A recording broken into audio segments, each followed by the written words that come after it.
पूर्णिमा की रात्रि ठीक 12 बजे जिनके नयनों में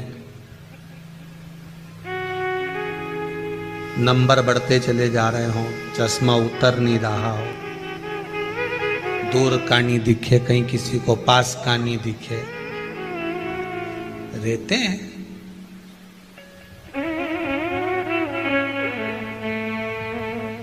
उसके लिए भी है पूर्णिमा के दिन तुलसी की जो डंडी होती है, तुलसी जैसे बेलपत्र की जो ये डंडी है, ऐसे ही तुलसी का जो पत्ता होता है, उस पत्ते की जो डंडी होती है, उस डंडी को चंद्रमा को देखा जाता है। उस डंडी की जो कोर होती है, उस कोर को दृष्टि से मिलाया जाता है। आप चंद्रमा की, जैसे चंद्रमा का भाग, उस चंद्रमा के भाग को आप उस डंडी के भाग से निहारने का प्रयास करिए। महाराज घर में आइए, घी का दिया लगाइए, उस घी के दीप को लगाने के बाद पूर्णिमा के दिन उस पर एक प्लेट थोड़ी तिरछी कर रख दो, जिससे उसकी कालोच काई की, उस दीप की, घी के दीप की कालोच उस प्लेट पर आ जाए। थोड़ी सी कालोच ले लीजिए, 5-10 मिनट में आ जाएगी। उसको गाय के घी में मिलाकर आंखों में सुरमा लगाकर रात्रि को सो जाइए। 3 दिन बाद आप महसूस करेंगे कि नेत्र की ज्योति बढ़ना प्रारंभ हो रही है। नेत्र अब इस प्रयोग को करने में कोई धन लगा तुम्हारा? अरे बोलो तो सही। कोई दौलत लगी तुम्हारी, कोई संपदा, या फिर तुमने सियोर वाला महाराज के लाके खूब बटोर के दे दिया, कुछ लगा? नहीं। तुम करोगे, लाभ तुम्हें मिलेगा। जो बच्चा बुद्धि से विकलांग हो, विद्या में कमजोर हो, परीक्षा हॉल में पेपर देते समय भूल जाता हो,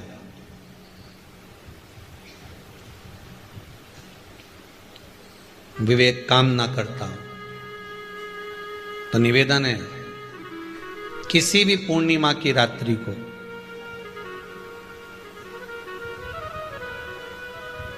बारह बजे गाय के, गौ माता देसी गाय के जो 4 थन होते हैं, उन 4 थन में से जो आगे के थन होते हैं, 2 पीछे की ओर होते हैं, 2 आगे की ओर होते हैं, तो जो आगे के 2 थन है, उस थन का दूध निकलवा लिया जाए और उस दूध का कोई भी मीठा पदार्थ बनाओ तो ठीक है, ना बनाओ तो उसी दूध में शक्कर मिलाकर पूर्णिमा की रात्रि को, जो विवेक से कमजोर हो, बुद्धि से कमजोर हो, या याद करा हुआ सब भूल जाते हो, या आपके लिए भी है कोई चीज रखते हो भूल जाते हो, विवेक याद नहीं रहता, बुद्धि में इतना प्रबल बल नहीं आ पाता, याददाश्त कमजोर होती चली जा रही, तो किसी भी पूर्णिमा की रात्रि को 12 बजे गाय के आगे के 2 थन का दूध, उसमें कोई पदार्थ, शक्कर, गुड़ कुछ भी मिलाकर भगवान के चंद्रदेव की साक्षी में उसको पिला दिया जाए।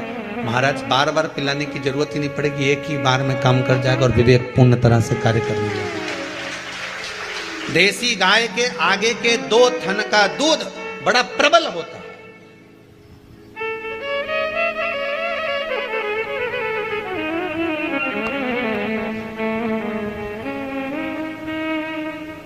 पूर्णिमा की रात्रि को 12 बजे उसका प्रयोग किया जाए। आप उस दूध को निकाल लो शाम के समय, रात्रि के समय ग्वाले से कहकर, जिसके यहाँ पर देसी गाय हो, वहां निकलवा कर उसको रखा जाए, उसका पान करा जाए। महाराज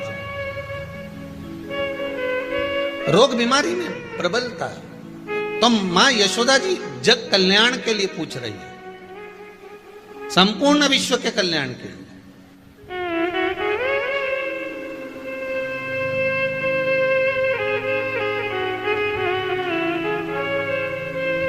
अरे कितना सुंदर संवाद है। स्कंद पुराण में समुद्र मंथन की तिथि, नक्षत्र, घड़ी, पल सब कुछ लिखा हुआ है कि समुद्र मंथन के लिए देवताओं ने इंतजार करा था। कब?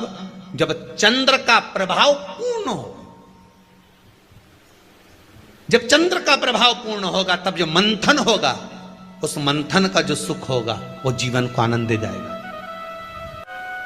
जब देवता 33 कोटि देवता उस चंद्र के इंतजार में रहते हैं कि ये चंद्र प्रबल होगा, तब जाकर ये चंद्र यहां पहुंचेगा, तब जाकर हम मंथन करेंगे, तब जाकर वो अमृत मिलेगा, और उस अमृत को देवता धारण करेंगे तो वो आनंद पा जाएंगे।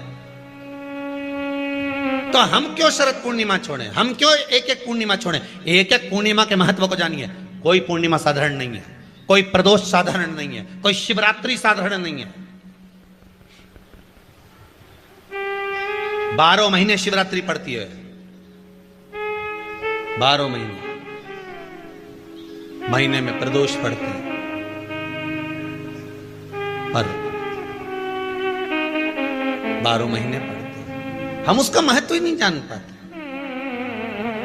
गाय अपने बछड़े को दूध पिलाएगी, बछड़े के मुंह पर जो फेन आएगा उसको कोई जीव जब शरीर के रोग में पड़ा होगा, किसी का शरीर अगर सफेद पड़ जाता है, कोई चमड़ी सफेद हो जाती है, कोई चमड़ी कहीं से सफेद पड़ जाए या कोई दाग पड़ जाए, कोई दाग पड़ जाए, वो दाग मिट्टी नहीं रहा हो, तो शिव महापुराण की कथा कहती है पूर्णिमा की रात्रि को शाम के समय जब गाय अपने बछड़े को दूध पिलाए और उसके मुंह पर जो फेन आ जाए उसको चम्मच में निकाल लीजिए, और पूर्णिमा की रात्रि को 12 बजे शरीर पर उस फेन को थोड़ा सा दूध मिलाकर गाय का पूरे शरीर पर जहां जहां पर सफेद दाग पड़ गए हैं वहां लगा लीजिए, और भगवान भूतेश्वर का नाम लेकर 15-20 मिनट तक वो दूध लगे रहने दीजिए, और शरीर से वस्त्र को हटाकर फिर स्नान कर लीजिए। कोई साबुन नहीं लगाना है, कोई शैम्पू नहीं लगाना है, कोई तेल नहीं लगाना है, स्नान कर लीजिए। महाराज 3 या 4 पूर्णिमा आप लगातार करेंगे, शरीर पे से सफेद जो रोग हो जाता है वो समाप्त हो जाता है। कोई दवाई नहीं खाना पड़ती, केवल भूतेश्वर महादेव का स्मरण कर कर उस फेन का प्रयोग कर सकते। जो बच्चा माइंड से विकलांग हो, बुद्धि से कमजोर हो, जिसकी बुद्धि काम ना कर रही हो, पढ़ाई में चित्त नहीं लग रहा हो, खेलने में ज्यादा दिमाग लगता हो और पढ़ाई में ना लगता हो, या कोई माइंड से विकलांग हो, बुद्धि बिल्कुल काम ना कर रही हो, किसी की याददाश्त कमजोर हो गई हो, कुछ भी सामान रख दिया याद ही नहीं रहता हो, तो उसके लिए अमावस्या के दोपहर में 12 बजे गाय जब अपने बछड़े को दूध पिलाए, उसका फेन चम्मच पर निकालकर, जिसकी याददाश्त कमजोर हो, बुद्धि काम ना कर रही हो, विद्या में चित्त न लगता हो, उस व्यक्ति को मात्र 2 अमावस्या वो फेन पिला दिया जाए तो महाराज याददाश्त कभी नहीं जाती, विवेक पूर्ण तरह से काम करता है, बुद्धि पूर्ण तरह से काम करता है। पूर्णिमा के दिन अगर आप शंकर भगवान को 1 लोटा पानी अगर शिव को समर्पित कर रहे हो, श्वेत पुष्प को रखकर शंकर जी के ऊपर सफेद फूल को चढ़ाकर अगर 1 लोटा जल भी, एक पात्र जल भी शंकर को समर्पित कर रहे हो, तो ये लक्ष्मी के लिए ही तो कर रहे हो। और कौन सी लक्ष्मी? पूर्ण लक्ष्मी, पूर्ण लक्ष्मी।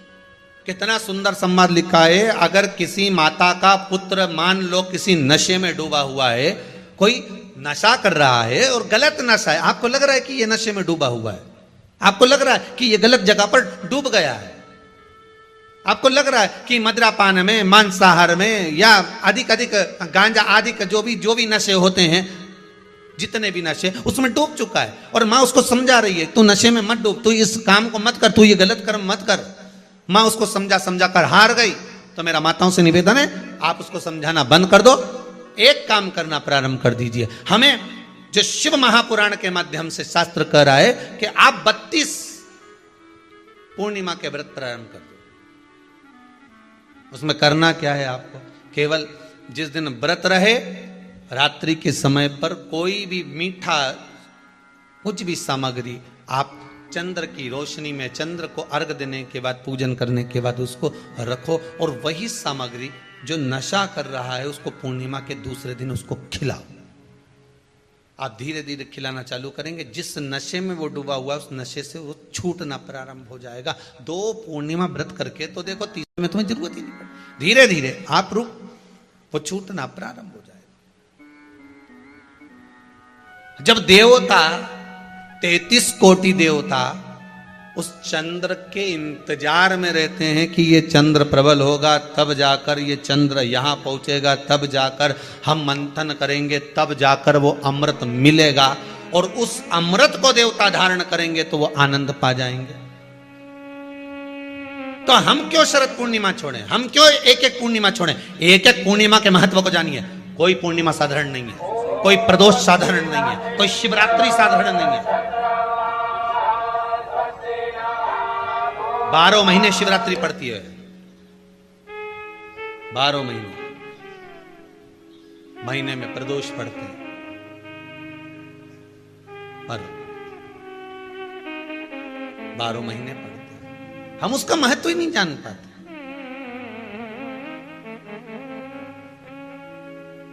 कौन से प्रदोष पर क्या करना है, कौन सी पूर्णिमा को क्या धारण करना है, कौन सी शिवरात्रि पर। कई लोगों को तो यहां तक नहीं मालूम था कि भाई श्रावण के महीने में भी शिवरात्रि आती है। वो तो बस लोगों के कि शिवरात्रि का पूजन हुआ, तो उसका स्मरण क्यों छोड़े हम? अगर ये वेद और शास्त्र ब्राह्मणों को दिए गए हैं, ये वेद और शास्त्र विद्वज्जन को दिए गए हैं, तो इसका स्मरण होना चाहिए कि हम निकाल कर जनमानस तक ये चीज पहुंचाएं कि हमें इस दिन ये पूजन करना है, उसका स्मरण होना चाहिए।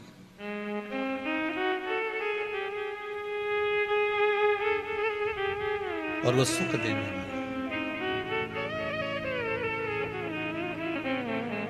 पूर्णिमा का व्रत अगर नारी 32 पूर्णिमा धारण कर लेती है तो वो नारी बेधव्य होकर नहीं जाती। पर आप लोग व्रत जो करते हो ना, जो भी व्रत आप लोग उठाते हो, सोमवार का व्रत जैसे किसी माता जी ने उठा लिया और वो उठाने के बाद, हम तो शादी नहीं हुई थी ना जब भी सोमवार व्रत करते थे, अब शादी हो गई अभी भी हम सोमवार का व्रत कर रहे हैं, करे जा रहे हैं, और उसका कोई उद्यापन नहीं करा, कोई संकल्प नहीं लिया गया कि मैं 5 करूंगी कि 16 करूंगी कि 25 करूंगी कि 31 करूंगी कि 21 करूंगी। इसलिए पूर्णिमा व्रत का विधान में कहा गया कि 32 पूर्णिमा का पहला संकल्प होना चाहिए। उसके बाद आपकी 32 पूरी हो जाए, फिर आप दूसरे और व्रत कर लो, फिर 32 कर लो, फिर 32 कर लो, पर उसमें पूर्णता का भाव।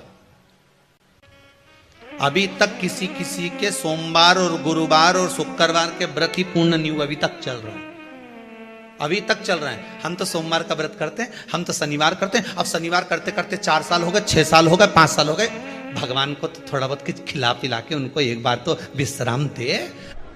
ये जितनी पूर्णिमा के व्रत हैं, जितने 12 महीने जो पूर्णिमा पड़ती है, पूनम पड़ती है, ये भले दुनिया के लोग कह दें कि ये भगवान राधा और कृष्ण से संबंध रखते हैं, सीता राम जी से संबंध रखते हैं, राम और कृष्ण से संबंध रखते हैं, पर इनका यदि सही संबंध समझा जाए, इनके सही संबंध का यदि स्मरण करा जाए, इनके सही संबंधों का यदि वर्णन किया जाए, तो शिव और चंद्रमा के जो मिलन का केंद्र बिंदु है वही पूर्णिमा है। केवल एक पूर्णिमा वहीं तक नहीं रही कि भगवान कृष्ण और राधा जी ने रास किया। भगवान कृष्ण और राधा जी रास कर रहे हैं, केवल पूर्णिमा वहीं तक सीमित नहीं रही। केवल वहीं तक उसकी सीमितता नहीं है। एक बात ध्यान रखिएगा, यदि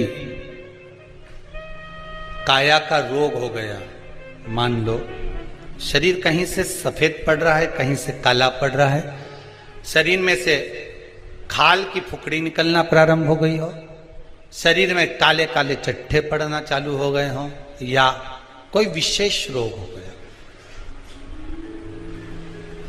कोई विशेष शरीर में रोग है, बीमारी है, काया बेकार हो रही है, तो सीधी सीधी बात शिव महापुराण की कथा कहती है, सुंदर आनंद में श्रवण कर कर आप अपने जीवन को, ये पूर्णिमा शिव महापुराण की कथा कर, पूर्णिमा आ रही है, कुछ नहीं करना, पीपल का एक पत्ता, उस पत्ते पर थोड़ा सा चावल, थोड़ा सा चावल।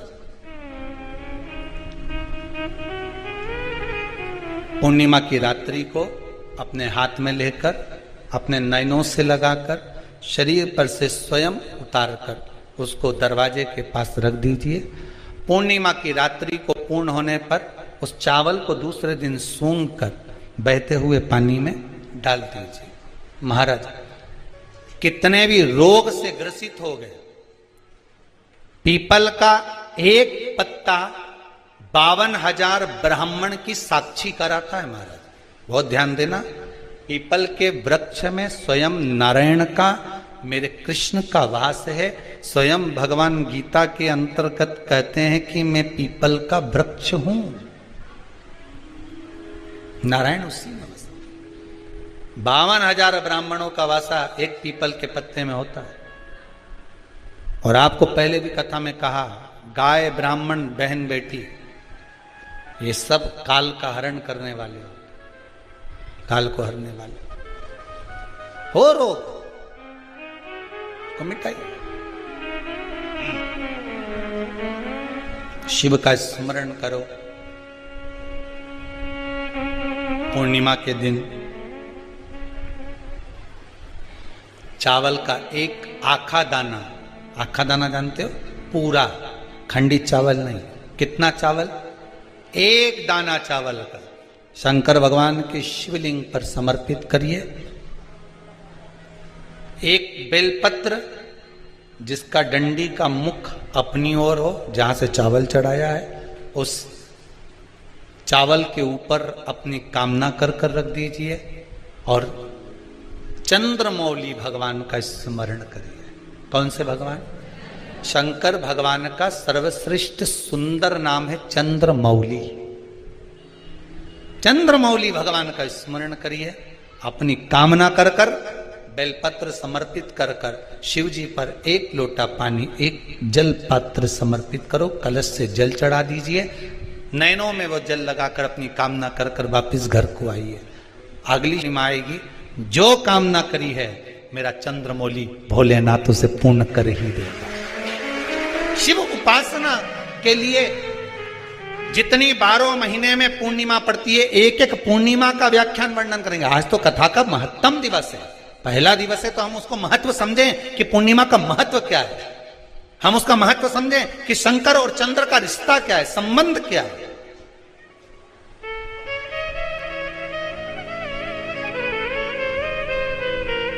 भगवान ने जितनी पूर्णिमा बनाई है, जितने नक्षत्र